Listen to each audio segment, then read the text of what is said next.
नमस्कार सभी को, आप सभी का स्वागत है अवर्स एजुकेशन यूट्यूब चैनल पे। तो आज की क्लास में देखिए आपका जो जीके का टेस्ट जो है कौन सा रहेगा, छठी क्लास जो है हम कवर करें, जिसमें हम एचएसएससी एग्जाम के लिए स्पेशल मॉक टेस्ट जो है वो चल रहे हैं, ताकि आप जो है आने वाले एग्जाम्स के लिए बिल्कुल प्रिपेयर हो जाएं और सारे के सारे क्वेश्चन जो आपको प्रीवियस ईयर क्वेश्चन को ध्यान में रखते हुए और आगे कौन कौन से क्वेश्चन उनसे बन सकते हैं सारी चीज़ें इसमें डिस्कस करें। क्लास देखने के बाद आप खुद इस चीज़ को एनालिसिस कर सकते हैं। तो सारी की सारी क्लासेज जो है वो आपके आने वाले एग्जाम्स के लिए काफ़ी इंपॉर्टेंट है।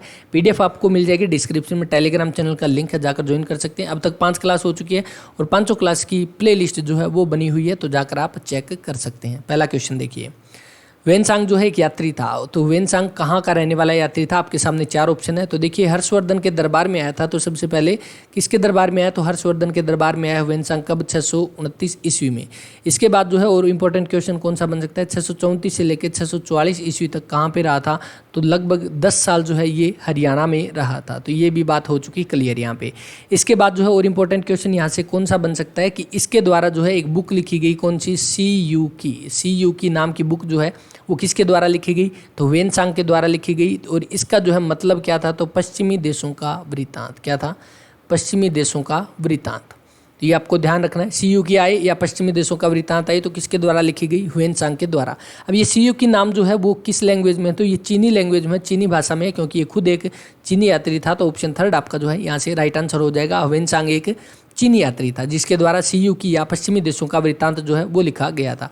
इसको जो है और क्या बोला जाता था? तो यात्रियों का राजकुमार भी बोला जाता था। कौन सा? यात्रियों का राजकुमार। अगर ये पूछ ले कि यात्रियों का राजकुमार किसे कहा जाता था, तो वेनसांग को कहा जाता था। तो ये भी इंपॉर्टेंट चीज़ आप नोट कर सकते हैं। इसके अलावा जो है हर्षवर्धन से जुड़ी 2-3 चीज़ें हैं वो आपको याद रखनी है। एग्जाम में पूछी भी जा चुकी है कि इसका जन्म कब हुआ हर्षवर्धन का? तो 590 ईस्वी में जो है जन्म हुआ था। राज्याभिषेक कब हुआ? तो 606 ईस्वी में जो है ये राज्याभिषेक हुआ या राजा बना, मात्र 16 वर्ष की उम्र में। इसके अलावा जो है और कौन सा? 647 ईस्वी में जो है मृत्यु हुई थी। तो ये सारी चीज़ें आप याद रख सकते हैं, एग्जाम के पॉइंट ऑफ व्यू से काफ़ी इंपॉर्टेंट है। पंचायती राज संस्थाओं के संगठन में 2 स्तर का सुझाव किसने दिया? तो पंचायती राज संस्थाओं के 2 स्तर का सुझाव किसके द्वारा दिया गया? तो वो दिया गया अशोक मेहता समिति के द्वारा। ऑप्शन फर्स्ट आपका जो है वो राइट आंसर है, अशोक मेहता समिति के द्वारा। अभी वर्तमान में जो है कौन सी है? तो त्रिस्तरीय पंचायत स्तर जो है वो चल रहा है। कौन सा? त्रिस्तरीय पंचायती स्तर जो है अभी वर्तमान में प्रणाली जो है यूज हो रही है, जिसमें 3 स्तर है। लेकिन अशोक मेहता ने जो है 2 स्तर बताई थी, और ये कौन कौन सी थी? तो एक तो जो आपकी जिला स्तर पर थी, कौन सी? जिला स्तर पर कौन सी थी? तो जिला परिषद। जिला स्तर पर जिला परिषद। और एक निम्न स्तर पर जो है वो कौन सी थी? तो निम्न स्तर पर जी मंडल पंचायत।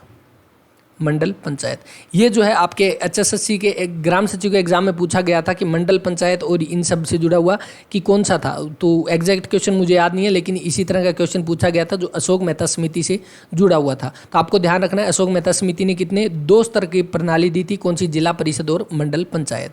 अशोक मेहता समिति जो है इसका गठन कब किया गया? तो 1977 में जो है इसका गठन किया गया, और अगले ही साल 1978 में जो है रिपोर्ट पेश की थी इसकी।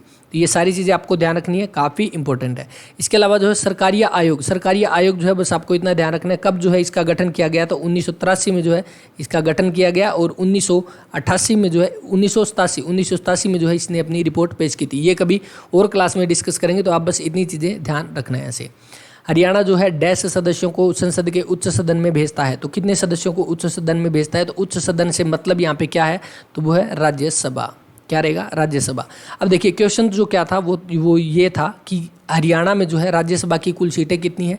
तो वो रहेगी आपकी 5। और इसका मतलब यही भी बनता है कि राज्यसभा में कुल कितने सदस्य भेजता है? तो 5 सदस्य जो है वो भेजता है, यानी राज्यसभा की 5 सीटें। अब राज्यसभा, लोकसभा, विधानसभा, विधान परिषद, इससे जुड़ी हुई एक क्लास है जो आप देख सकते हैं, जिसमें विधानसभा, हरियाणा विधानसभा 2019 और आपके मंत्रिमंडल से जुड़ी हुई क्लास है, जिसमें आपको जो है ये सारी चीज़ें विद ट्रिक आपको याद हो जाएगी। राज्यसभा, विधानसभा, लोकसभा के आर्टिकल क्या थे, किस अनुच्छेद में आते हैं, ये सारी चीज़ें वहाँ पे डिस्कस हो चुकी है। तो वो जाकर देख सकते हैं क्लास, या जो है लिंक डिस्क्रिप्शन में दे दूंगा, या आप वीडियो के सेक्शन में जाकर देख सकते हैं। राज्यसभा की कुल कितनी सीटें? 5। और कौन कौन सी रहेगी? तो वो रहेगी कौन सी? एक अम्बाला, एक आपकी जींद, एक आपकी हिसार, और एक आपकी करनाल, और एक आपकी रोहतक। तो ये 5 जो है अभी वर्तमान में हरियाणा की राज्यसभा सीटें रहेगी। लेकिन जो है 1 नवंबर 1966 को जब हरियाणा बना तब उस समय कितनी थी, 4 सीटें थी, और एक नई कौन सी बनी, ये आप लोगों के लिए क्वेश्चन है। आप कमेंट करके बता देना कि 5वीं जो है वो कौन सी बनी थी। तो ये इतनी बातें हो चुकी आपके हरियाणा जीके से जुड़ी हुई। अब जो है जो इंपॉर्टेंट क्वेश्चन आपके पॉलिटी से जुड़े हैं, जो आपके सेंटर जीके से, नेशनल जीके से बन सकते हैं, कौन से हैं कि सबसे पहले राज्यसभा जो है उसका आर्टिकल कौन सा है, तो आर्टिकल कौन सा रहेगा, आर्टिकल 80 जो है वो रहेगा। सदस्य कितने हैं, तो मैक्सिमम कितने सदस्य हो सकते हैं, तो 250 जो है वो मैक्सिमम सदस्य हो सकते हैं राज्यसभा में, जिसमें से 12 सदस्यों का चयन किसके द्वारा किया जाता है, तो राष्ट्रपति के द्वारा किया जाता है। कितने, 12 सदस्यों का चयन। एग्जाम में सीधा पूछा जा सकता है कि राष्ट्रपति के द्वारा राज्यसभा में कितने सदस्य चुने जाते हैं, तो वो कितने, 12 सदस्य जो है वो चुने जाते हैं। इससे पहले जो है लोकसभा में 2 सदस्य चुने जाते थे, जो कौन थे, एंग्लो इंडियन यानी आंग्ल भारतीय जो थे सदस्य वो चुने जाते थे राष्ट्रपति के द्वारा। लेकिन अभी जो है 104वां संविधान संशोधन जो हुआ उसके बाद जो है क्या कर दिया गया, एंग्लो इंडियन को जो है समाप्त कर दिया गया सीटों को। तो अभी जो है लोकसभा में कोई सदस्य नहीं चुनता, राज्यसभा में राष्ट्रपति 12 सदस्य चुनता है। नेक्स्ट देखिए, हड़प्पा घाटी स्थलों में निम्न में से कौन सा हरियाणा का प्राचीनतम है, तो हड़प्पा घाटी स्थलों में हरियाणा का सबसे प्राचीनतम स्थल जो है HSSC के द्वारा माना गया है कौन सा, भिडाना, जो कहाँ पे पड़ता है, फतेहाबाद में पड़ता है। तो आपका फर्स्ट ऑप्शन जो है वो राइट आंसर रहेगा, कहाँ पे, फतेहाबाद में। दूसरा देखिए, राखी गढ़ी कहाँ पड़ता है, तो ये आपका हिसार में है। और ये क्या है, तो एशिया का सबसे बड़ा टीला, एशिया का सबसे बड़ा टीला जो है वो कौन सा है, तो राखी गढ़ी।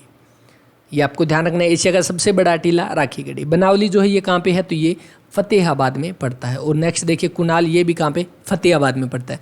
कुणाल से जो है एक और इम्पोर्टेंट क्वेश्चन बनता है कि जो राजसी मुकुट जो है, राजसी मुकुट या जो राजा का मुकुट है, ये कहाँ से मिला, तो ये मिला कहाँ से, कुणाल फतेहाबाद से। तो ये चीज़ें आपको ध्यान रखनी है, एग्जाम के पॉइंट ऑफ व्यू से काफ़ी इंपॉर्टेंट है, पूछे जा सकते हैं। नेक्स्ट एक इंपॉर्टेंट क्वेश्चन ये भी बनता है, जब बात हो चुकी है कि हड़प्पा स्थलों में सबसे हरियाणा का प्राचीनतम भिडाना है, तो ये कौन सी नदी के किनारे है, तो ये सरस्वती नदी के किनारे है। किस नदी के, सरस्वती नदी के किनारे जो है भिडाना रहेगा। तो इतनी चीज़ें आपको ध्यान रखनी है। नेक्स्ट देखिए, द्वितीय राष्ट्रीय आपातकाल के उद्घोषणा के समय जो है देश के राष्ट्रपति कौन थे, यानी दूसरी बार जब जो है नेशनल इमरजेंसी लगी थी भारत में, उस समय जो है देश के राष्ट्रपति कौन थे, तो उस समय जो है सबसे पहले तो आपको ये देखिए कि 25 जून 1975 से लेके और 21 मार्च 1977 तक जो है भारत में नेशनल इमरजेंसी लगी थी दूसरी बार।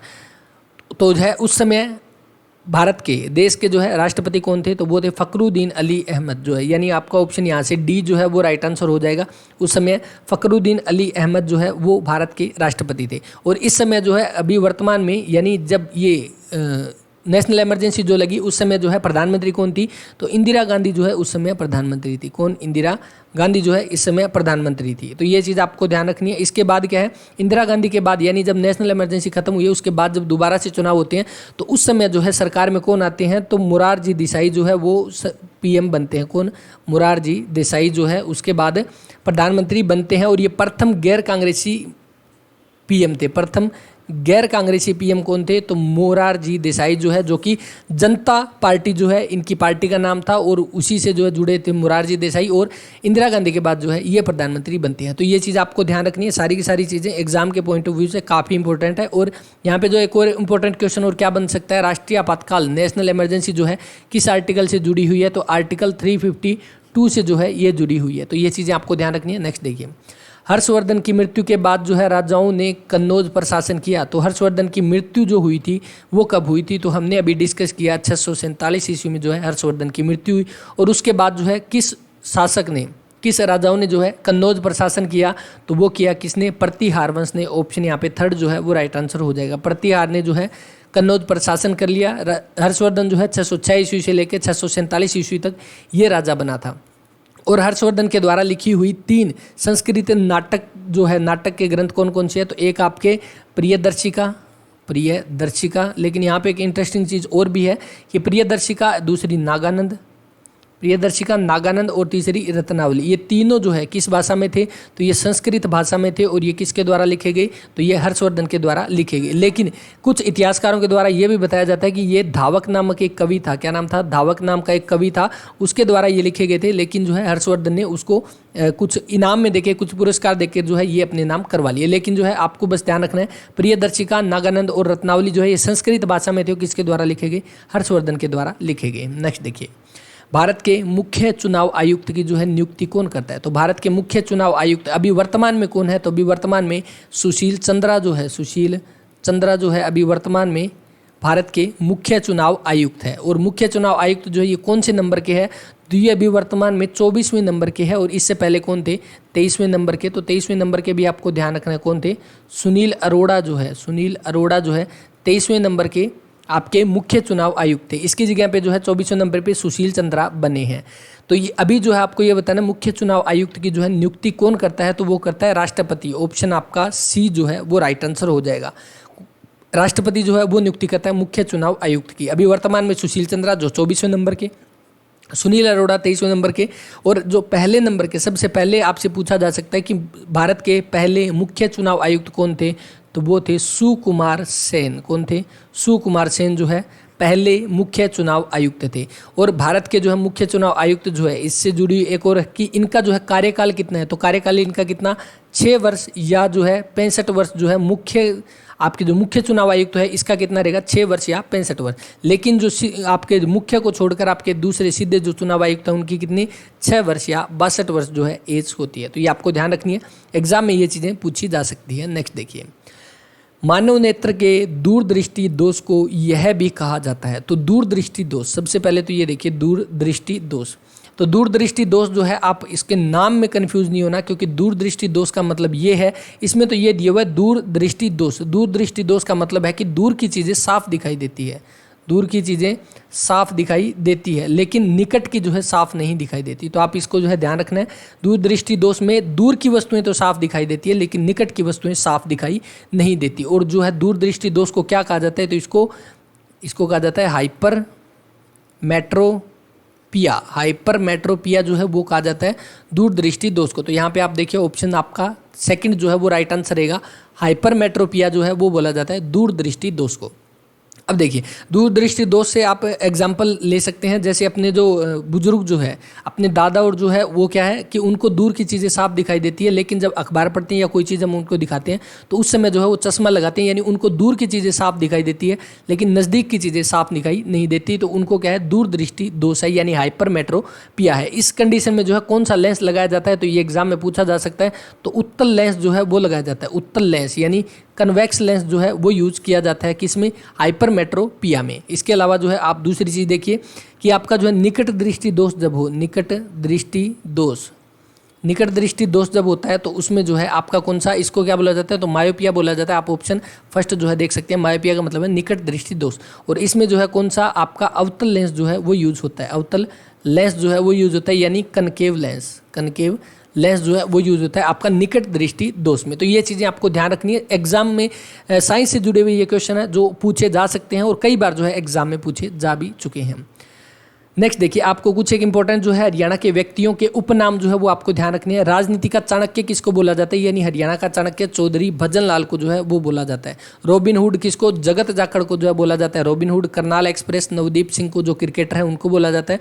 हरियाणा का सरस्वती पुत्र किसको, राजेंद्र खरकिया को बोला जाता है। सूफी दर्शन की मीरा, तो यहाँ पे सूफी दर्शन की मीरा किसको, पंडित लक्ष्मीचंद सूर्य को, पंडित लक्ष्मीचंद को। जॉन मिल्टन जो है किसको बोला जाता है, तो दयाचंद मायना को जो है वो बोला जाता है। और इनसे जुड़ा हुआ इंपॉर्टेंट एक करंट अफेयर का क्वेश्चन है कि इनके सम्मान में जो है एक पुरस्कार शुरू किया गया है, कौन सा शुरू किया गया, कमेंट करके बता देना, वरना हम जो है जुलाई के एग्जाम में ये कवर कर लेंगे। राज्य का जो है प्रथम जो प्रमुख भक्ति संत जो वो कौन सा है, संत दादू दयाल। शिलादित्य के नाम से कौन फेमस है, तो राजा हर्षवर्धन। हरियाणा के लोक रंगमंच का पितामह किसे बोला जाता है, तो अली बख्श को बोला जाता है। नजफगढ़ का नवाब किसे बोला जाता है, वीरेंद्र सहवाग को। आंसू कवि के नाम से किसे जाना जाता है, दयाचंद मायना को। बांगर का शेर किसे बोला जाता है, चौधरी वीरेंद्र सिंह को। और 4 लाइनों के कवि सुरेंद्र शर्मा जो है इनको बोला जाता है। तो ये चीज़ें जो है आप याद रख सकते हैं। एग्जाम में पूछी जा सकती है। तो ये थी आज की क्लास, और क्लास आपको कैसी लगी इसके बारे में जो है अपना कमेंट जरूर दें कि क्लास आपको अच्छी लगी, और जो एक दो क्वेश्चन पूछे जाते हैं उसके आंसर जरूर कर दिया कीजिए, ताकि जो है और बच्चे जो क्लास देख रहे हैं वो कमेंट में जाके अपना आंसर चेक करें। और जिन बच्चों का जो है कमेंट जो है अच्छा होगा, यानी लगेगा कि ये कुछ इंपॉर्टेंट नॉलेज शेयर की है, तो उसको जो है पिन कर देंगे ताकि और बच्चे भी उस चीज़ को पढ़ सकें। PDF जो आपको मिल जाएगी डिस्क्रिप्शन में, टेलीग्राम चैनल का लिंक है, या जो आप टेलीग्राम पे जाकर अवर्स एजुकेशन के नाम से सर्च कर सकते हैं, तो आपको वहाँ पे जो है टेलीग्राम चैनल मिल जाएगा और आप ज्वाइन कर सकते हैं। सारी PDF उस पर अपलोड की जाती है। जो बच्चे नए हैं वो चैनल को सब्सक्राइब करके बेल आइकन को प्रेस कर लें, और इसके साथ ही आपके एग्जाम से जुड़ी हुई सारी प्लेलिस्ट आपको जो है सीक्वेंस में अरेंज की जा चुकी है। तो जाकर ये क्लास होने के बाद आप जो है आप चेक कर सकते हैं प्लेलिस्ट को, और वहाँ पर जो है अपनी क्लासेस देख सकते हैं कि आपको कौन सी क्लास करनी है। कंप्यूटर की भी क्लास चल रही है, जिसमें हर रोज़ हम 20 इंपॉर्टेंट क्वेश्चन जो है वो कवर करते हैं, तो उसकी भी क्लास जो है कल सुबह आ जाएगी। तो इस क्लास में इतना ही, मिलते हैं नेक्स्ट क्लास में। तब तक के लिए अपना ख्याल रखें, पढ़ते रहें। जय हिंद, जय भारत।